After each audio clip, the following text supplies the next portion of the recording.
po ba dyan? Purihin po ang Diyos at nandito po tayo muli. Patuloy po na ang salita po ng Diyos ay atin pong mapagbulay-bulayan at mapag-aralan. Manalangin po muna tayo sa oras pong ito. Aming Diyos Ama, salamat po. Malaya po kami. Ang ipong mga salita ay amin pong patuloy na mapagbulay-bulayan. At salamat po Diyos. Pinagpala mo na po ang iyong mga salita at patuloy niyo pong pagpapalain.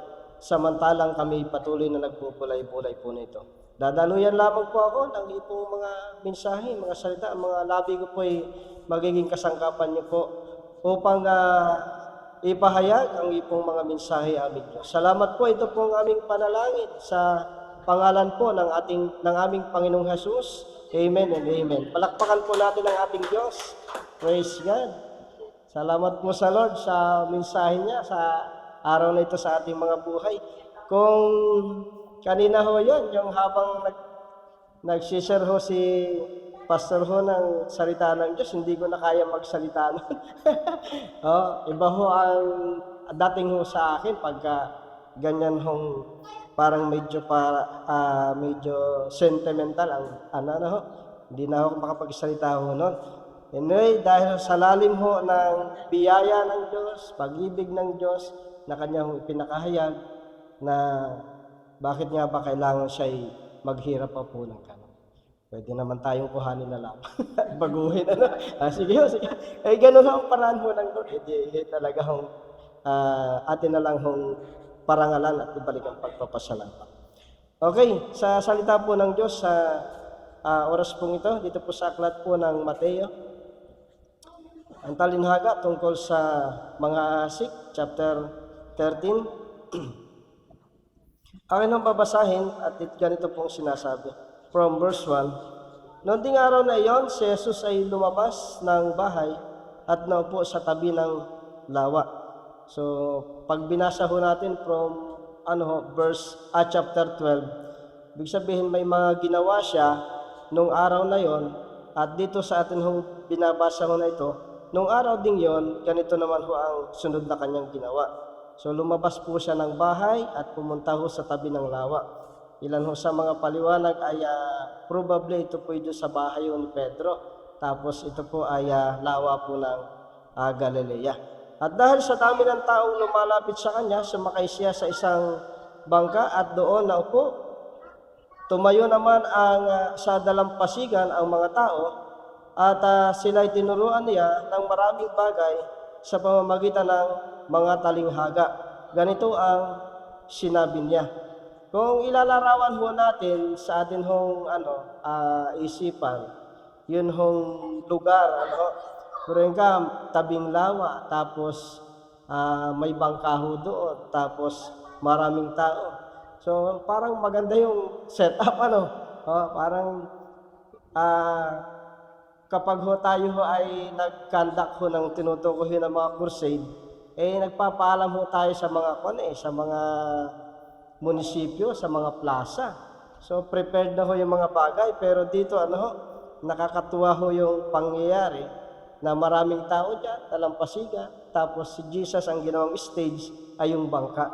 So, ganun ho ang setup. Pag-iisipin ho natin, parang paano ho makakapakinig ng maayos, yun ho mga tao, samantalang na dun ho sa gilid ho ng dagat o ng tinutukoy ho ng lawa. So pag sinabi hong lawa o karagatan ay parang nasa isip natin, may hangin, may alon, parang hindi ho magkakaintindihan. Pero pag tiningnan pala ho natin yung doon, yung pinakang mapahulong lugar, para ho siyang simpleng luok, sumisimoy ho ng bahagya ang hangin at pagkatapos po ay yun pong pinakang alon ho niya ay bahagya lamang ho na itinataboy po ng hangin. Hindi naman talaga ho yung nagngangalit na alon ang naroon. Kaya ho, napakaganda yung sitwasyon ho na ito ng paghahayag ng salita ng Diyos. At ang sabi ho ng Panginoong Hesus sa kanyang mga turo, may isang magsasakang lumabas upang maghasik At sa kanyang pag-aasik ay may mga binhing nalaglag sa tabi ng daan. Dumating ang mga ibon at tinuka ang mga iyon. May mga binhi namang nalaglag sa mabatong lupa, at dahil manipis lang ang lupa roon, sumibol agad ang mga binhi. Verse 6, ngunit natuyo agad ang mga ito nang mabilad sa matinding init ng araw. Palibhas ay mababaw ang ugat. May mga binhi namang nalaglag sa may matinik na halaman o halamanan. Lumago ang mga halamang ito at sinakal ang mga binhing tumubo roon. Ngunit ang mga binhing dasik sa matabang lupa ay namunga. So, may tig-100, may tig-60 at may tig-30. Makinig ang may pandinig. Amen. So, may kadugtong pa po yan. Doon ho sa verse 3, pinapanawa ho dito pinapaliwanag ho dito, inihayag po dito yung isa hong talinhaga about po sa magsasaka. Ano ho? So, sabi ho dito, may isang magsasaka na lumabas. Pag sinabi hong magsasaka, siyempre ho, magtatanim ho yan. Pero literally ho, ang sinabi ho dito, may dala ho siyang binhi o may dala ho siya ditong pananim. Ano ho? Marahil ito ay butil, sabihin na nating trigo. Pero pagka pinag-usapan ho natin, in general ho, yung pagiging magsasaka, hindi lang ho tumutukoy ho sa magtatanim ng trigo o ng palay. Sa ngayon ho ay kahit ho magtatanim ho ng ng saging, magsasaka rin po yan. Ng nyog, ng pangkaraniwan ho dyan sa Batangas ay anong tawag dito? Yung matamis, yung tubo. So, magsasaka rin po yun, yung ganon.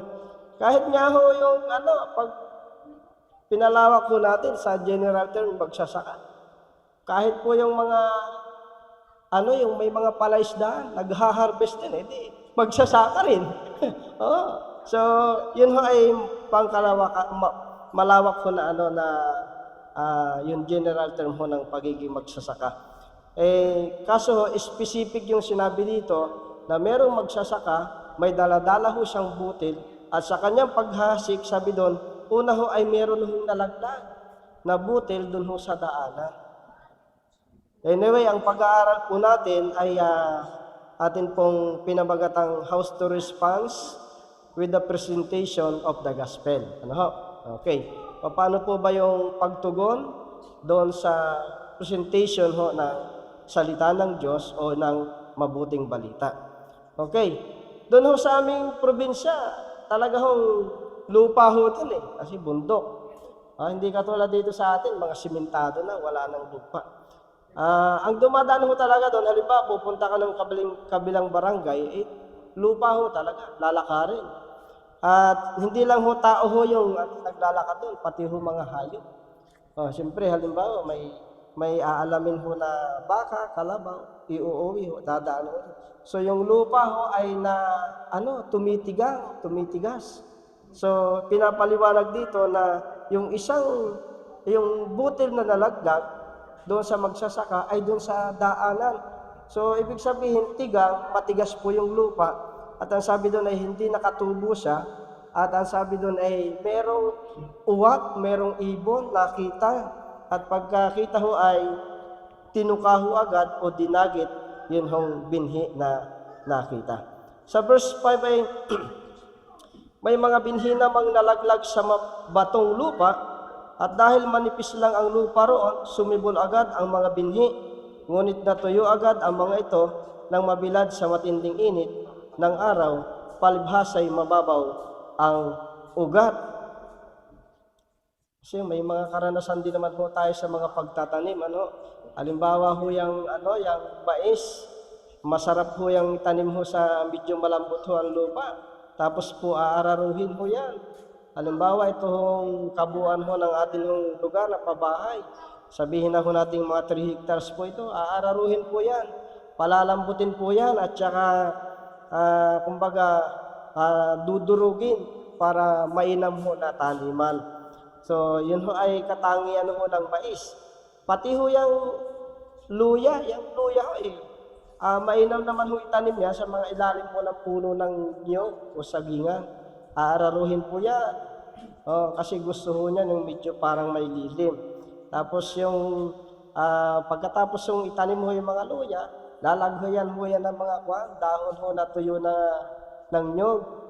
Iibabaw kasi ho, ang tawag dito, yun hong pagtubo ho ng luya, hindi ho maunahan ng mga damo. Kumbaga, haharang ho yung mga tuyong dahon ng niyog doon sa mga tutubong damo. So, mauuna ho tutubo yung mga tinatanim na luya. Okay. Dito ho kasi mabato naman. No? Mabato. Meron ho kasing taniman na kapag ho mabato, talagang hindi ho lalalim yung mga ugat.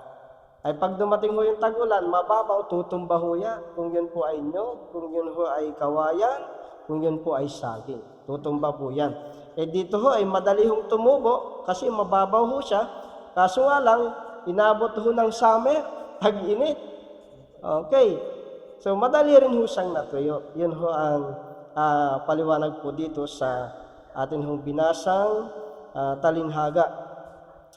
May mga binhi naman, pangatlong nalaglag sa may matitinik na halaman, lumago ang mga halamang ito at sinakal ang mga binhing tumubo roon.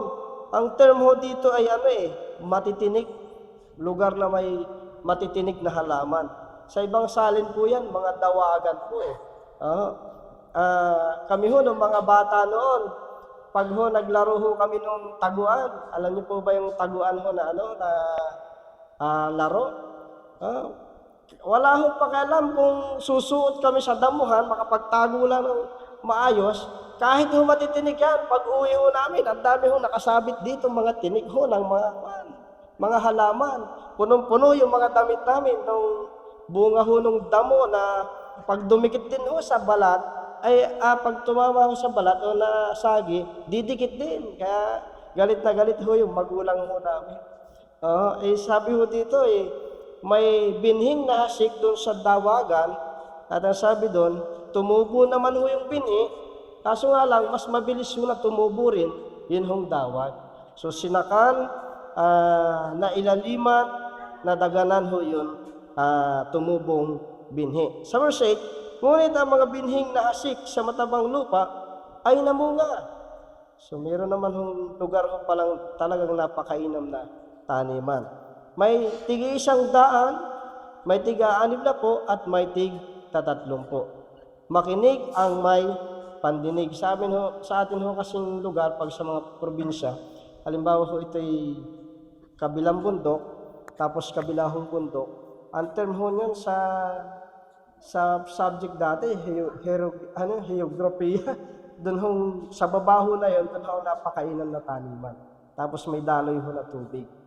So, napakainan ho taniman. Kasi, buhat ho doon sa itaas, sa kabila, dito sa kabila, dadaloy ho yung mga minerals po at masasalo ho ng mga halaman ho dito. Kaya pag magtanim ka ho ng saging doon, mataas siya. Tapos napakahahaba ng bunga at pagkatapos ho yung matataba. So, yun ho ang kagandahan po ng lugar na mainam taniman. Dito ho, mainam hong tamnan na mabuting lupa, nung nalaglag ho yung binhi doon, sabi doon, tumubo ho siya. At ang kagandahan doon, namunga. Hello, tingnan nyo ho, may tig-100, may tig-60 at may tig-30. Naalala ko lang ho, nung tagawi ho ko sa isang lugar, ako ho'y para ho practicum ho noon. So, may simbahan ho kami mga pinupuntahan. Every Friday ho ng hapon, pupunta na ho kami dyan. Then, Sunday ho ng afternoon, uwi na ho kami sa Bible School. So, yung napuntahan ko ho, talagang panalo. Bakit ho? Kasi, ang bahay ho kasi doon ganyan, parang may silong. May mga haligi. May bintana ho sa kabila, sa silang, sa kabila, tapos sa kabila, so tatlo. Sa kabila ho dito yung hagdanan. Pag dumungaw ka sa kanyang kabilang bintana, nandyan ho yung puno ng rambutan. Kumuha ka na lahat, kakain. Pag gusto mong talagang panalo ho ako doon nung ako'y napupunta doon. Nangain na, sawa-sawa na, may baon pa. Sanay ho tayo dyan, Kristiyano. Amen. Nandiyan po ba kayo? Okay, nakaka-relate po ba tayo? Ano ho? So, kahit po sa kabilang bintana, kasi yung rambutan ho, pag talagang tumama ho yung panahon ng maganda ho ang bunga, talagang hitik-hitik. Lalo ho kung ang pagkatanim ho niya ay yung sinasabi nilang budding, hindi ho siya tumataas mabuti. Tumaas man ho kaganyan lang ho sa bubungan ng bahay. Kaya ho, hitik-hitik ho yan. Kahit mga bata, abot na abot ho yung mga bunga. So, ganun ho. At ang nakakatuwa naman ho doon sa, ano bang tawag dito, yung puno ng lansunes. Pag na-achieve po ho yan sa magandang panahon na bumunga talaga, alam nyo, kahit ho yung pinakampuno ho na ganyan, halimbawa ganyan mga ugat, yung mga puno na ganyan, pagka may kaunting sulo yun, bunga rin ho yun. Pag tumama ho talaga sa panahon ng tagbunga, kaya nakakatuwang tingnan, buhat sa puno hanggang sa dulo, sa taas, puro bunga. Kaya ewan ko lang nakakita ho na kayo ng gano'n. Siguro sa post ko sa mga FB, nakakita na ho kayo ng gano'n. So ganun ho yun, kaya ho panalo yung aking doon, na destinuhan. Nangain na, sawa-sawa na, ay may uwi pa. Meron nga ho, nauwian na isang malaking plastic bag na pastor ko ho dati ho yun, senior. Iniwian ko ho ng malaking plastic bag. Rambutan ho lansunes. Ay sabig na sabig ho yung mga anak ko, tatlo, paano nga ganyan mga anak. Hinataw ho agad, walang tigilan. Yun ho mga labi nila, namutla. Hindi pala pwede yung sobrang kain mo. Nagsukat, dumi ho sila. Parang ang term ho nila doon na intor. Na-over. So, kahit gusto ho natin yan, medyo control din. Ewan ko lang ho kung panahon na ho ngayon. Anyway, basahin ho natin dito sa verse 18, yung explanation ho mismo ng Panginoong Jesus about po dito sa talinhaga po ng maghahasik. Ang atin hong pamagat ng pag-aaral ay how to respond with the presentation of the gospel. Yung pagtugon doon sa ipinapahayag, doon sa presentation na salita ng Diyos o mabuting balita. Dito ho sa verse 18, ganito pong sinasabi. Pakinggan ninyo ang kahulugan ng talinghaga tungkol sa manghahasik. Kapag ang isang tao ay dumirinig ng mensahe tungkol sa paghahari ng Diyos, ngunit hindi naman niya iyon inuunawa, siya ay katulad ng binhing nalaglag sa daan. So dumarating ang masama at agad inaalis sa kanyang isip ang mensaheng kanyang napakinggan. So ang isa ho sa paunawa ho dito ng Lord sa kanyang talinghaga, yung binhi po na yon na nahahasik o nalalaglag sa lupa ay ang salita ng Diyos. So, yung lugar naman na nalalaglag, ito po yung mga tao na kung saan ay nakakapakinig ng salita ng Diyos. Kaya ho yung word ho na nadaanan, tigang ho yung lupa, hindi ho talaga tubo ho doon ang halaman o ang butil, at talaga hong makikita ho, kasi mahawan ho yung daanan, makikita ho agad ng mga ibon na nag-aabang ng makakain at ito ho ay kanilang matutuka. So ang pinapaunawa ho ng Panginoong Hesus dito na yung ibon ho na yan ay yun ho masama. Ang diablo, inaalis agad sa isip o sa puso yung napakinggang salita ng Diyos.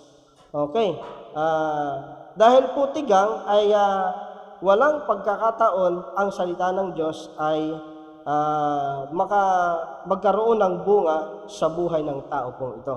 So yun ang pinapaunawa ng ating Panginoong Hesus sa kanya pong talinghaga. Nakapakinig siya, sabi dito, pero hindi naman iyon inuunawa. Ito doon sa akin hong nabasa na ano bang tawag ho dito, yung Jim kay Swaggart, na paliwanag ho dito. Ito'y tumutukoy ho sa mga hindi talaga interesado sa salita ng Diyos na nakapakinig. Parang halimbawa may paghahayag dyan. Parang kikisyosi lang. Ganyan. Napakinggan. Pero wala ho talagang desire sa puso na makapakinig nga ng salita ng Diyos. Kaya napakinggan man, dahil hindi naman talaga seryoso at totoo sa puso, wala talagang pagkakataong salita ng Diyos ay matanim o matumubo sa kanyang puso. Kaya ho, naaagaw at inaalis agad ng dyablo sa kanyang pandinig o sa kanyang puso. Hello, andyan pa po ba tayo? So yun ho yung uri ng tao na nakapakinig ng salita ng Diyos. Verse 20 and 21, ang katulad naman ng binhing na laglag sa mabatong lupa ay isang taong dumirinig ng mensahe. So nakapakinig din ng salita ng Diyos. Siya ay kaagad at masaya itong tinanggap. Masiglang Kristiyano, nakapakinig. Praise God, ganyan, lumulukso pa, ganyan masiglang dumadalo. At ang sabi dito, kaagad at masaya siyang niya itong tinanggap, ngunit hindi tumimo sa puso ang mensahe, at ang sabi dito, sandali lamang itong nanatili, at pagdating ng mga kapighatian at pagsubok dahil sa mensahe, agad siyang tumatalikod sa kanyang pananampalataya. Hello, andyan pa po ba? May kausap pa po ba ako? Mga nahasikan, nakapakinig ng salita ng Diyos, naniwala rin, nanampalataya, tumugon din. At ang sabi dito, kaagad na siya tumanggap at masaya na nanampalataya, naglingkod, naging kasama-sama, naging kasamang umaawit at naglilingkod sa Diyos, pero sabi doon, panandalian at hindi ho nanatili. Pahayag po ng salita ho ng Diyos ito. Paano ho natin mapapaunawa na talagang ito ho yung uri ng puso o ng tao na nakakapakinig ng salita ng Diyos. Kumbaga, ganito ho yan. Nag-mission ho tayo.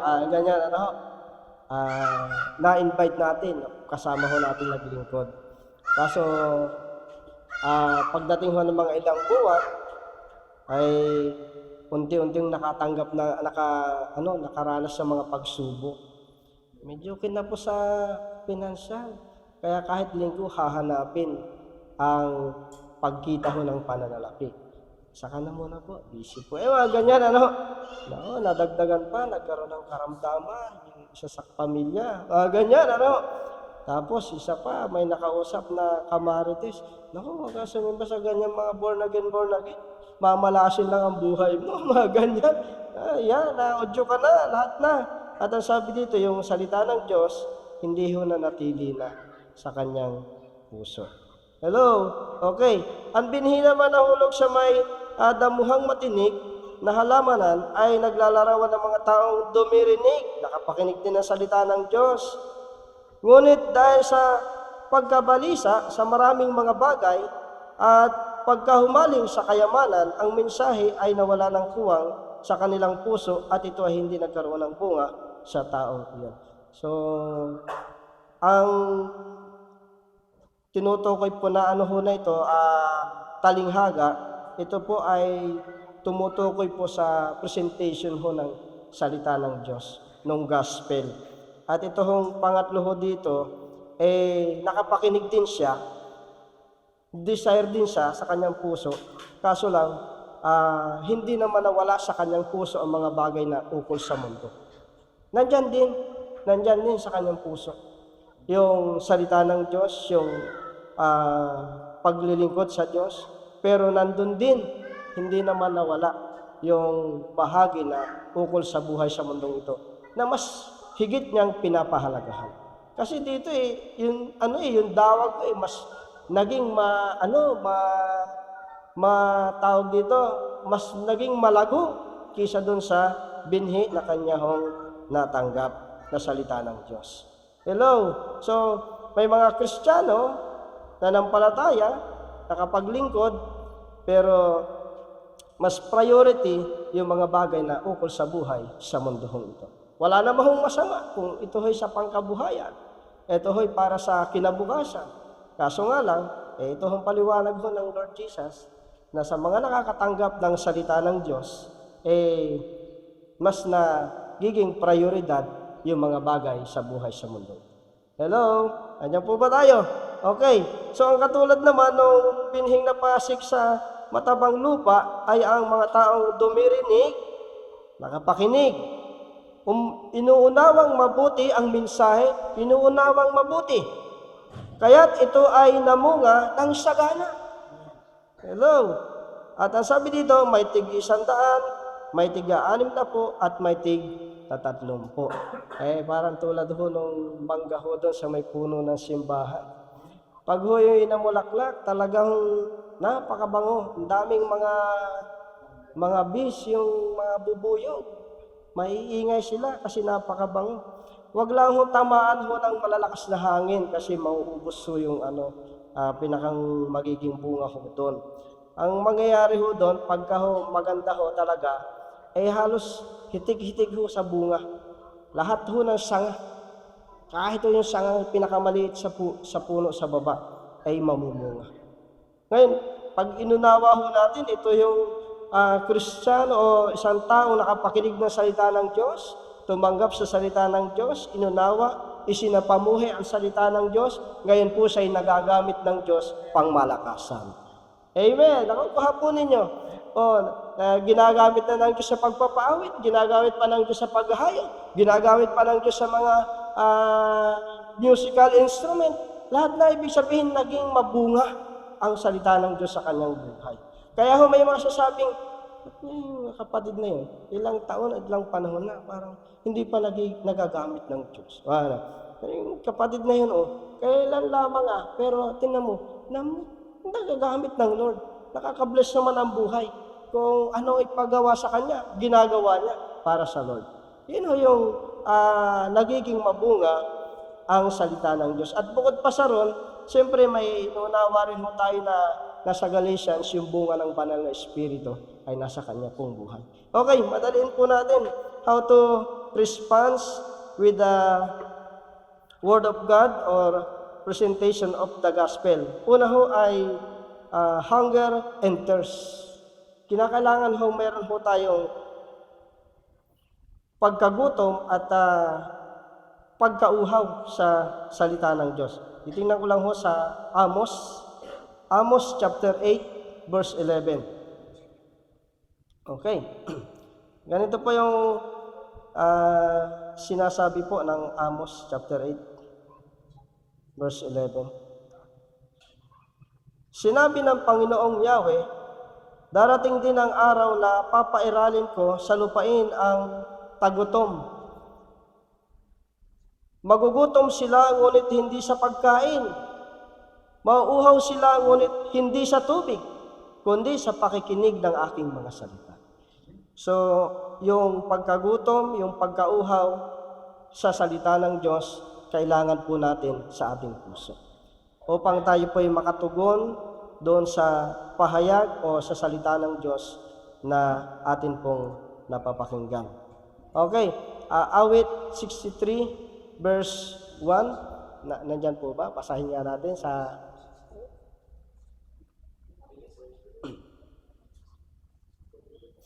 Hindi ko pala naisulat dito,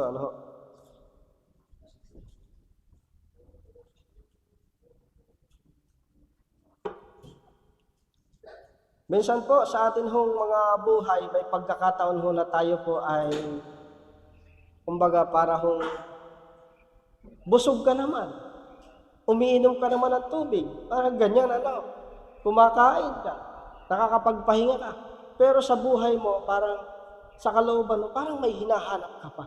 Yun ho ay kakulangan ng salita ng Diyos sa puso ng tao. Spiritually, sa ating mga Kristiyano, atin hong nauunawa yun. Pero sa ibang mga tao na talagang ang salita ng Diyos ay hindi pa ho ganun ka, kumbaga nakakakilos sa nakakagawa sa kanilang buhay, talagang tigang na tigang ho sila. Kaso nga lang, hindi nila naunawaan na salita ng Diyos ang kailangan nila. Anyway, dito sa awit 63 verse 1, O God, you are my God, earnestly I seek you. My soul thirsts for you, my body longs for you, in a dry and weary land where there is no water. Okay. Sa panahon na tayo po ay nakakadama sa ating buhay na tinutukoy yung hunger and thirst, ang salita ng Diyos ang atin hong kailangan sa ating buhay. Amen. Okay. Sabi po dito sa pangalawa, examine your heart. Dapat sa pagtugon natin sa salita ng Diyos, tayo po ay magpa-examine sa ating puso ng salita ng Diyos o sa ating Panginoong Hesus. Awit 26 verse 2, ang sabi po dito,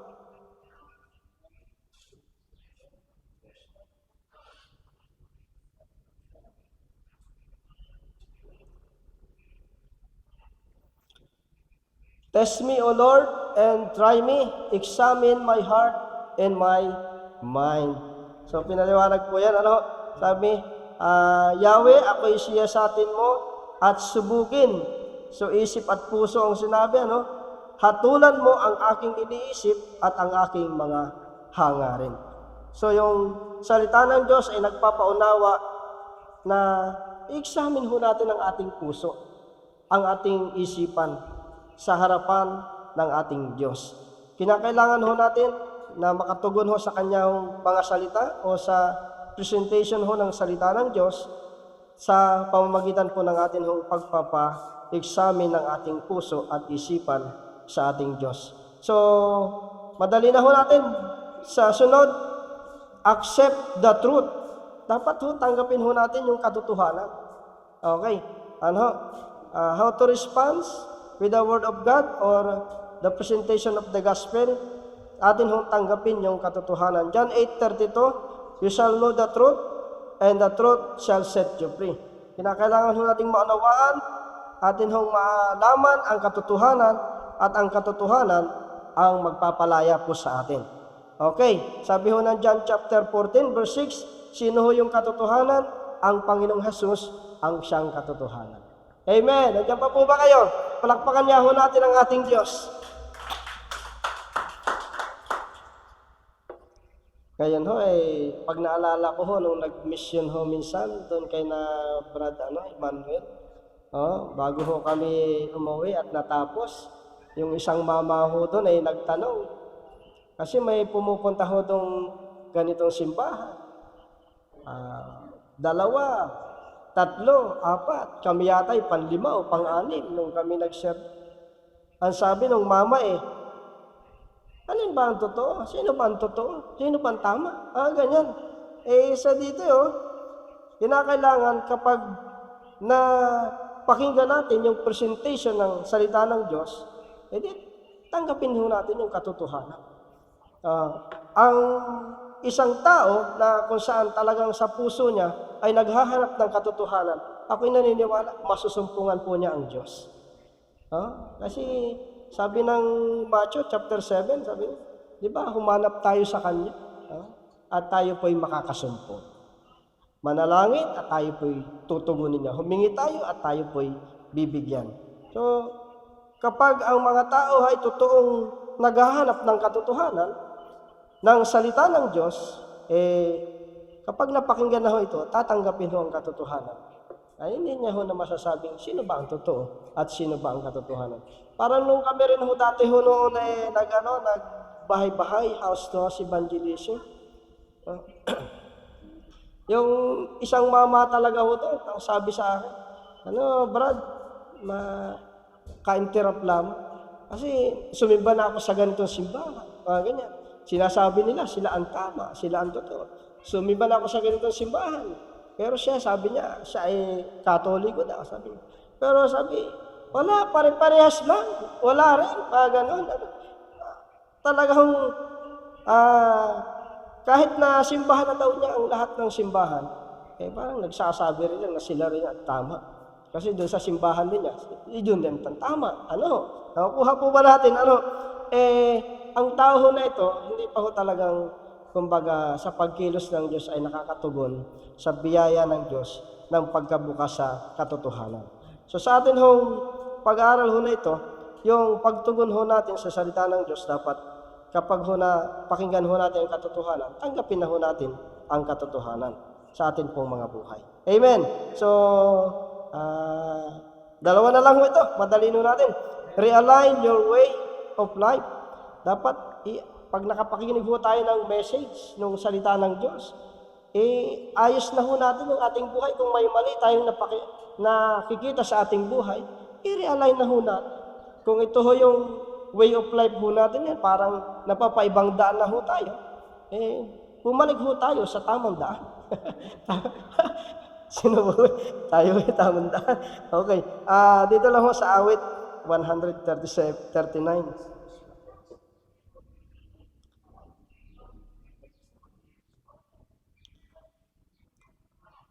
O Diyos, ako'y siya sa atin, alamin ang aking isip, subukin mo ako ngayon, kung ano ang aking nais.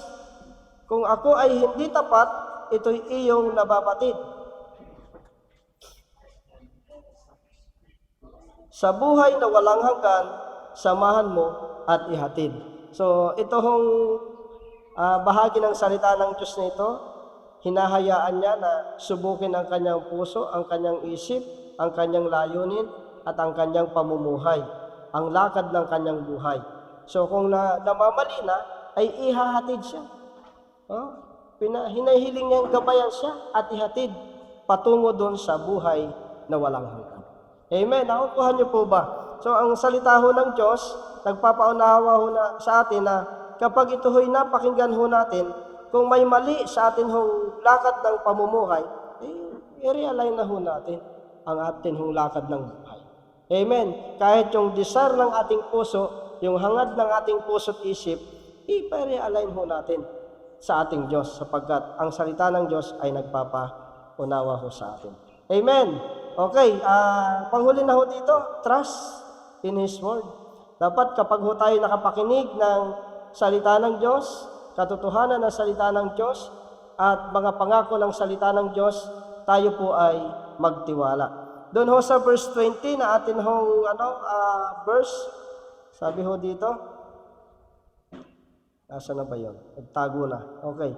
Sa verse 20 ho, Matthew chapter 13 verse 20, ito po ang sinasabi ho, ang katulad naman ng pinhing nalaglag sa mabatong lupa ay ang taong dumirinig ng mensahe, kaagad at masaya niya itong tinatanggap, ngunit hindi tumimo ang mensahe sa kanyang puso. Sandali lamang itong nanatili at pagdating ng mga kapighatian at pagsubok, dahil sa mensahe, agad siyang tumatalikod sa kanyang pananampalataya. So yung word ho dito na dahil sa pagsubok at kapighatian, yung salita ng Diyos na ang bunga ay pananampalataya, ang sabi dito, tumatalikod na agad ho siya sa kanyang pananampalataya. Kaya ho yung atin hong salita ng Diyos na napakinggan, tinanggap, na nagbunga at nagdulot ho sa atin ang pananampalataya, pagtiwalaan ho natin sa atin pong buhay. Amen. Sapagkat ang salita ho ng Diyos ay sabi nga ho ng Isaiah 40 verse 8, sabi doon, the grass withers and the flower falls, but the word of God stand forever. So ang salita ho ng Diyos kailanman po ay kumbaga hindi ho ito nagmamaliw. Kahit nga ho yung langit, ang lupa, sabi doon, ito ho'y mawawala, pero kaysa isang tuldok ho ng salita ng Diyos ay hindi mapapawala ng bisa. So magtiwala ho tayo sa salita ng Diyos na atin hong napapakinggan. Paano ho natin matutugon ang salita ng Diyos sa atin pong mga buhay na atin pong napakinggan o naipahayag po sa atin? How to respond with the Word of God or with the presentation of the gospel. Tugunin po natin ito o mag-response po tayo na meron pong tamang puso. Ano ho?